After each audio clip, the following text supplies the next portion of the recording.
নমস্কাৰ জিকে হাবাই কাবেৰীলৈ সকলোকে স্বাগতম মই কাবেৰী হাজৰিকা আজিৰ এই ভিডিঅ'টোত মই অসমৰ প্ৰাক ঐতিহাসিক যুগৰ বিষয়ে আলোচনা কৰিম আশা কৰোঁ ভিডিঅ'টো চাই সকলোৱে ভাল পাব আৰু যদি মোৰ ভিডিঅ'বোৰ চাই আপোনালোকে ভাল পায় প্লিজ মোৰ ভিডিঅ'বোৰ লাইক কৰিব আৰু মোৰ চেনেলটো সাবস্ক্ৰাইব কৰিবলৈ নাপাহৰিব অসমৰ ইতিহাসক 4টা যুগত ভাগ কৰা হৈছে আৰু সেইকেইটা হৈছে প্ৰি হিষ্টৰিক পিৰিয়ড অৰ্থাৎ প্ৰাক ঐতিহাসিক যুগ এনচিয়েন্ট হিষ্ট্ৰী প্ৰাচীন ইতিহাসৰ যিটো যুগ সেইটো হৈছে 4ৰ্থ শতিকাৰ পৰা 12 শতিকালৈকে 3 নম্বৰতে আছে মেডিয়েভেল হিষ্ট্ৰী অৰ্থাৎ মধ্যকালীন ঐতিহাসিক যুগ 12 শতিকাৰ পৰা 1826 চনলৈকে আৰু চতুৰ্থতে হৈছে মডাৰ্ণ হিষ্ট্ৰী অৰ্থাৎ আধুনিক যুগ আৰু এই সময়ছোৱা হৈছে 1826 চনৰ পৰা 1947 চনলৈকে আৰু এই ভিডিঅ'টোত মই প্ৰি হিষ্টৰিক পিৰিয়ডৰ বিষয়ে আলোচনা কৰিম আহক আমি প্ৰশ্নবোৰ আলোচনা কৰোঁ question number 1 The ancient name of Assam is Pragjyotispur.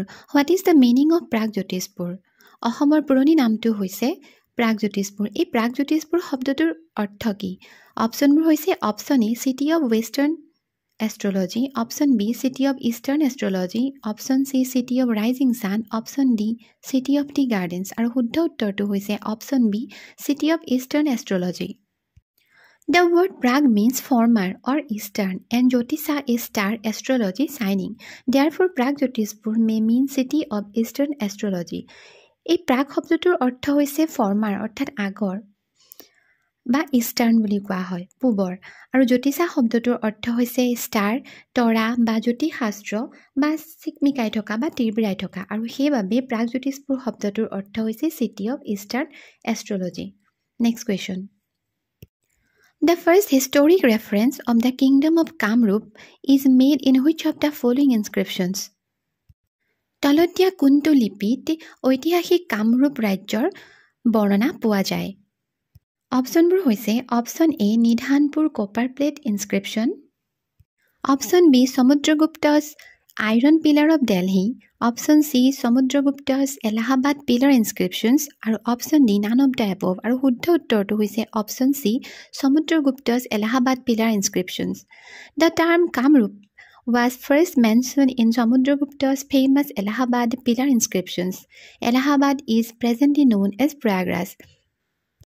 সমুদ্ৰগুপ্তৰ বিখ্যাত যেটো এলাহাবাদ পিলাৰ ইনস্ক্ৰিপশ্যন এলাহাবাদৰ শিলালিপি আছে তাতে পোনপ্ৰথমবাৰৰ বাবে কামৰূপৰ উল্লেখ পোৱা গৈছিল আৰু এই এলাহাবাদ বাদখনক বৰ্তমান প্ৰয়াগৰাজ বুলি জনা যায় next question The Danab dynasty The first legendary line of rulers in Pragjyotispur was established by which of the following? প্ৰাগজ্যোতিষপুৰত শাসন কৰা প্ৰথমটো শাসকৰ দল হৈছিলে দানৱ ডাইনেষ্টি দানৱ সাম্ৰাজ্য আৰু এই দানৱ সাম্ৰাজ্য তলত দিয়া কোনজন ব্যক্তিয়ে প্ৰতিষ্ঠা কৰিছিলে অপচনবোৰ হৈছে option A Narakasura option B Mahiranga Danav option C Bhaskar Barman option D Naranarayan আৰু শুদ্ধ উত্তৰটো হৈছে option B Mahiranga Danav Mahiranga Danav was the earliest king of Assam. According to ancient literature and mythology, present-day Assam was a part of Pragjyotispur kingdom ruled by Danab dynasty. It was in Iron Age. The first ruler of the Danab dynasty was Mohiranga Danab.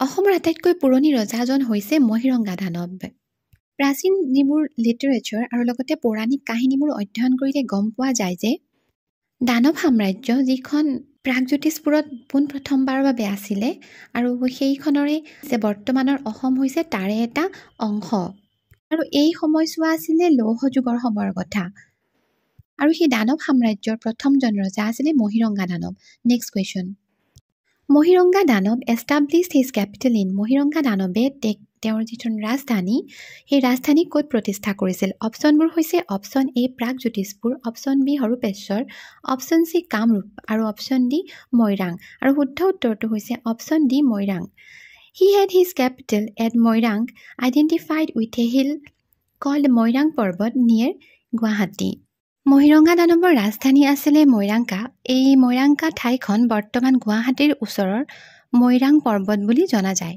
Next question Which of the following was not a ruler of the Danab dynasty? তলত দিয়া ব্যক্তিসকলৰ ভিতৰত কোনজন দানৱ ডাইনেষ্টিৰ দানৱ সাম্ৰাজ্যৰ শাসনকৰ্তা নহয়? Option A Mahiranga Danava, option B Sambarasura, option C Hatakasura আৰু option D Narakasur.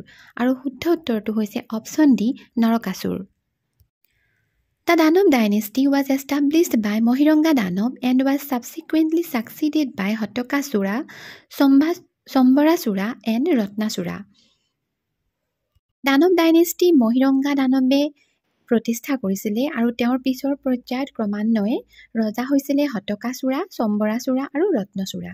Next question. The last ruler of the Danab dynasty was Danava ডাইনেষ্টিৰ শেষৰজন শাসনকৰ্তা কোন আছিলে? Option A Mahiranga Danava, option B Sambarasura, option C Hatakasura and option D none of the above. আৰু শুদ্ধ উত্তৰটো হৈছে option D none of the above. The last ruler of the Danava dynasty Ghatakasura was killed and replaced by নৰকাসুৰা।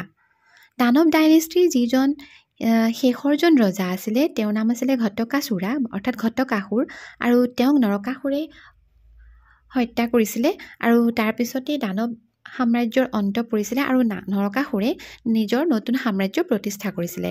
Next question. One of the following books is the most important source for the study of early history of Assam. Which is the book? তলত দিয়া কোনখন কিতাপৰ অধ্যয়নৰ জৰিয়তে অসমৰ পুৰণি ইতিহাস সম্পৰ্কে অতি গুৰুত্বপূৰ্ণ তথ্য পাব পাৰি? অপশ্যনবোৰ হৈছে option A the Mahabharata, option B the Harshacharita, option C the Kalika Purana, option D the Arthashastra. আৰু শুদ্ধ উত্তৰটো হৈছে option C the Kalika Purana. Apart from the Kalika Purana, the Yogini Tantra is an important source for the study of the early history of Assam. Kalika পুৰাণৰ বাহিৰেও যোগিনী তন্ত্ৰ অধ্যয়নৰ জৰিয়তেও অসমৰ পুৰণি ইতিহাস সম্পৰ্কে বহু গুৰুত্বপূৰ্ণ তথ্য জানিব পাৰি। Next question. The second legendary dynasty of Pragjyotisha or Pragjyotispur after the Danava dynasty was established by Narakasur. What is the name of the dynasty? দানৱ ডাইনেষ্টিৰ পতনৰ পিছত প্ৰাগজ্যোতিষপুৰত নৰকাসুৰে এখন নতুন সাম্ৰাজ্য প্ৰতিষ্ঠা কৰিছিলে। সেই ডাইনেষ্টিখনৰ নামটো কি? Option A Asura dynasty, option B Danava dynasty, option C Bhauma dynasty, option D Khen dynasty. আৰু শুদ্ধ উত্তৰটো হৈছে option C Bhauma dynasty. The Bhoma dynasty is the second legendary dynasty of Pragjyotispur after the Danab dynasty and it was established by Narakasur who killed the last ruler of the Danab dynasty Ghatakasur. Danab dynasty পতনৰ পিছত প্ৰাগজ্যোতিষপুৰত নৰকাসুৰে প্ৰতিষ্ঠা কৰা যি অতি গুৰুত্বপূৰ্ণ সাম্ৰাজ্যখন হৈছে ভৌম dynasty. নৰকাসুৰে ঘটকাসুৰক হত্যা কৰিছিলে আৰু তাৰ পিছতেই তেওঁ ভৌম ডাইনেষ্টি প্ৰতিষ্ঠা কৰিছিলে। Next question.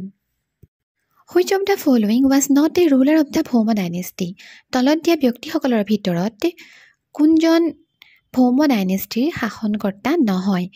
অপশ্যনবোৰ হৈছে Narakasura, option B Bhagadatta, option C Vajradatta and option D Marichi. আৰু শুদ্ধ উত্তৰটো হৈছে option D Marichi. Bhagadatta was the son of Narakasura and Vajradatta was the son of Bhagadatta.